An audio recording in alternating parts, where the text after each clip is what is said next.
আজিৰ এই ভিডিঅ'টোত PM কিষাণ সম্মান নিধিক লৈ কেইটামান গুৰুত্বপূৰ্ণ তথ্য আপোনালোকক দিম আৰু লগতে যিসকল মহিলাই এতিয়াও অৰুণোদয় আঁচনি লাভ কৰা নাই তেওঁলোকৰ বাবেও আছে সৰু গুৰুত্বপূৰ্ণ কেইটামান ইনফৰমেশ্যন গতিকে ভিডিঅ'টো সম্পূৰ্ণ ইনফৰমেটিভ হ'বলৈ গৈ আছে আপোনালোকে ভিডিঅ'টো শেষলৈকে চাব আৰু লগতে যদি চেনেলটোত নতুনকৈ আহিছে চেনেলটো সাবস্ক্ৰাইব কৰিব এনেকুৱা ধৰণৰ খবৰসমূহ নিতৌ পাই থাকিবলৈ আপোনালোকে কেৱল মাথো ঘণ্টি বটনটো দবাই ল'ব আৰু একেবাৰে সহজ সৰল ভাষাত মই এতিয়া প্ৰথমটো গুৰুত্বপূৰ্ণ ইনফৰমেশ্যনৰ ফালে আহিছো প্ৰথমটো ইনফৰমেশ্যনত আছে PM কিষাণ সম্মান নিধি যিসকল কৃষকে এতিয়া PM কিষাণ সম্মান নিধিৰ ধন লাভ কৰা নাই তেওঁলোকে এতিয়া PM কিষাণ সম্মান নিধিৰ ধন লাভ কৰিব আৰু যিসকলে নিয়মীয়াকৈ ধন লাভ কৰি আহিছিল তেওঁলোকেও এতিয়া PM কিষাণ সম্মান নিধিৰ ধন লাভ কৰিব কিন্তু এইখিনিতে বহুতে এটা কুৱেশ্যন কৰিছে যে যেতিয়া চৰকাৰ সলনি হৈ যাব তেতিয়া আমি এই PM কিষাণৰ ধনখিনি লাভ কৰিব পাৰিম কি নাই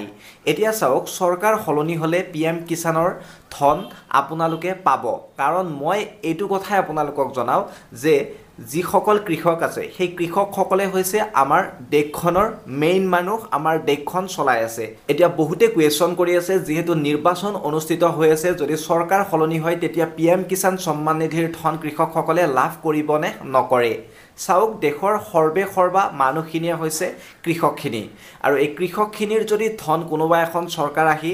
নিদিয়া হৈ যায় তেতিয়া তেওঁলোকৰ কেনেকুৱা ধৰণৰ অৱস্থা হ'ব কেনেকুৱা ধৰণৰ প্ৰতিবাদ হ'ব বা কেনেকুৱা ধৰণৰ কি হৈ যাব পাৰে আপোনালোকে এবাৰ ভাবক বিজেপি চৰকাৰে এটো বহুত ভাল কৰি আছে মই বিজেপিৰ পক্ষত যাই কোৱা নাই আপোনালোকে এবাৰ ভাবি চাওক বিজেপি আহক কংগ্ৰেছ আহক আম আদমি আহক যোন নাহক কিয় কৃষকক কিবা নহয় কিবা এটা দিবলৈ চেষ্টা কৰিবই কাৰণ কৃষকসকলে হৈছে এই দেশখন চলাই নিয়াৰ মূল কাঠি বা মূল মানদণ্ড বুলি ক'ব লাগিব কাৰণ এতিয়া আমাৰ যি PM কিষাণৰ ধন সেই PM কিষাণৰ ধন আপোনালোকে লাভ কৰিবই যদিও চৰকাৰ সলনি হয় আপোনালোকৰ হয়তো পইচাটো বঢ়াইহে দিব পাৰে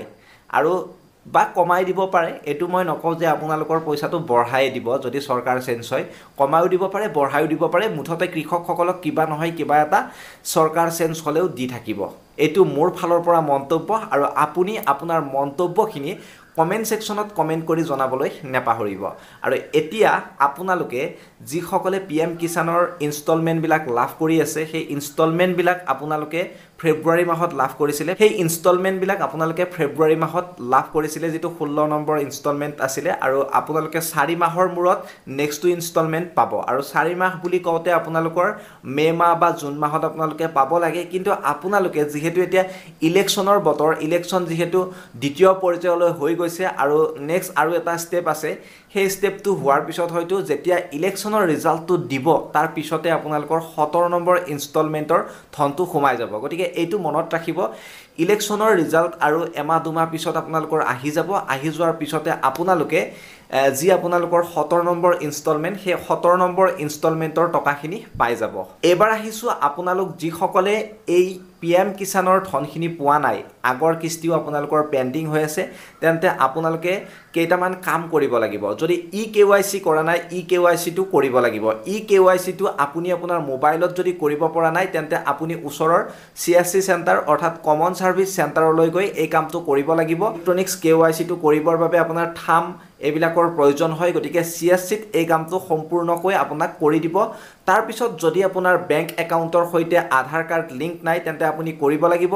যদি আপোনাৰ ডাকঘৰত আপোনালোকৰ যদি মানে বেংকৰ একাউণ্টছ নাই তেতিয়া হলে আপুনি এটা বেংকৰ একাউণ্টছ খুলি ল'ব ডাকঘৰত আৰু ডাকঘৰত যিসকলৰ একাউণ্টছ থাকে তেখেতসকলৰ বেংক একাউণ্টত সোনকালে এই পইচাটো ট্ৰান্সফাৰ কৰে চৰকাৰৰ তৰফৰ পৰা আৰু এইটো কথা মনত ৰখা উচিত যদি আপোনাৰ আধাৰ কাৰ্ড নাই আধাৰ কাৰ্ড নহলে কিন্তু আপুনি PM কিষাণৰ ধন লাভ কৰিব নোৱাৰিব গতিকে আপোনালোকক মই প্ৰায় তিনটা কথা কলো তিনটা কামৰ কথা কলো এই তিনিটা কাম আপোনালোকে যদি কৰে তেতিয়া আপোনালোকৰ ইনষ্টলমেন্টৰ আগৰ পেন্ডিং বিলাকো পাই যাব আৰু লগতে আপোনালোকৰ মাটিৰ যিখিনি কাগজ সেই কাগজৰ খাজনা পাতিৰ গোটেইখিনি তথ্য আপোনালোকৰ বিতংভাৱে থাকিব লাগিব বা খাজনা দিয়া হ'ব লাগিব আৰু এইখিনিতে আপোনালোকে মনত ৰখা উচিত যদি আপোনালোকে এই কামখিনি নকৰে তেন্তে আপোনালোকে কিন্তু PM কিষাণৰ ধন নেপাব মোক আকৌ আপোনালোকে কমেন্ট সেকশনত কমেন্ট কৰি সুধিলে নহব যে মই PM কিষাণৰ ধন কিয় নেপালো গতিকে আপোনালোকে এইখিনি কাম অতি শীঘ্ৰে কৰি লওক আৰু এইবাৰ আহিছোঁ অৰুণোদয় আঁচনি। অৰুণোদয় আঁচনিক লৈ বিভিন্ন ধৰণৰ এতিয়া তথ্য ওলাই আছে। আপোনালোক যিসকলে অৰুণোদয় আঁচনিৰ ধন লাভ কৰা নাই তেওঁলোকে হয়তো ভাবি আছে আমি অনলাইনত অৰুণোদয় আঁচনিৰ এপ্লাইটো কৰি লওঁ। বহুতে মোক কুৱেশ্যন কৰি আছে অৰুণোদয় আঁচনি অনলাইনত এপ্লাই কৰিব পাৰি নেকি। মই বাৰম্বাৰ আপোনালোকক কৈ আছোঁ যে অৰুণোদয় আঁচনিৰ কোনো ধৰণৰ অনলাইনত আবেদন নহয়। গতিকে আপোনালোকেও মনত ৰখা উচিত আপোনালোকে কোনো ধৰণৰ CSC চেণ্টাৰ বা যি ইণ্টাৰনেটৰ দোকান আছে সেই ইণ্টাৰনেটৰ দোকানত গৈ আপোনালোকে এই যি অৰুণোদয় আঁচনি এই আঁচনিখনৰ বাবে আবেদন কেতিয়াও নকৰিব। কাৰণ আপোনাৰ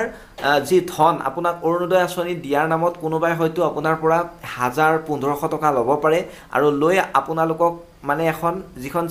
মানে ফিডবেক ফৰ্ম থাকে সেই ফিডবেক ফৰ্মখন ফিল আপ কৰি আপোনাক ঠগাই দিব পাৰে। গতিকে এটা কথা মনত ৰাখিব যে অৰুণোদয় আঁচনি অফলাইনতহে আবেদন কৰিব পাৰি আৰু অৰুণোদয় আঁচনিৰ বৰ্তমান সময়ত নতুন আবেদন প্ৰক্ৰিয়া আৰম্ভ হোৱা নাই আৰু যদি হয় মই আপোনালোকক এই চেনেলৰ মাধ্যমেৰে জনাই দিবলৈ চেষ্টা কৰিম। গতিকে চেনেলটো আপোনালোকে ছাবস্ক্ৰাইব কৰিব যদি মন আছে। মই কোৱা নাই যে মোৰ চেনেলটো ছাবস্ক্ৰাইব কৰি থওক, যেতিয়াই নেকি নতুন আপডেট আহিব তেতিয়াই মই আপোনালোকক জনাই দিম আৰু আপোনালোকে গম পাই যাব। গতিকে বেছি পলম নকৰি আপোনালোকে চেনেলটো ছাবস্ক্ৰাইব কৰি থ'ব আৰু এইখিনিতে মনত ৰাখিব পুনৰবাৰ কৈছোঁ কোনো ধৰণৰ মিছা বাতৰি বা মিছা কিছুমান ভুৱা আপোনালোকে ভিডিঅ' পাব পাৰে। এইটোৰ নামত আপোনালোকে এনেকৈ এপ্লাই কৰক, এপ্লাই কৰিলে আপোনালোকে পইচাটো পাব বা অৰুণোদয় আঁচনিৰ ধন লাভ কৰি থাকিব। গতিকে এনেকুৱা ধৰণৰ সংবাদৰ পৰা দূৰত থাকিব। কোনো ধৰণৰ আপোনালোকৰ অনলাইন আবেদন আৰম্ভ হোৱা নাই, অফলাইনত আৰম্ভ হ'ব আৰু যেতিয়াই নেকি হয় মই আপোনালোকলৈ ভিডিঅ' লৈ আনিম। গতিকে আপোনালোকে চিন্তা কৰিব নালাগে। অৰুণোদয় আঁচনি যিসকলে এতিয়াও এপ্লাই কৰিম বুলি ভাবি আছে কৰিব পাৰিব। গতিকে মই মিঠুৱে আপোনালোকৰ মাজৰ পৰা বিদায় মাগিছোঁ। অন্য এটা ভিডিঅ'ত লগ পোৱাৰ প্ৰতিশ্ৰুতিৰে ধন্যবাদ। জয় অসম।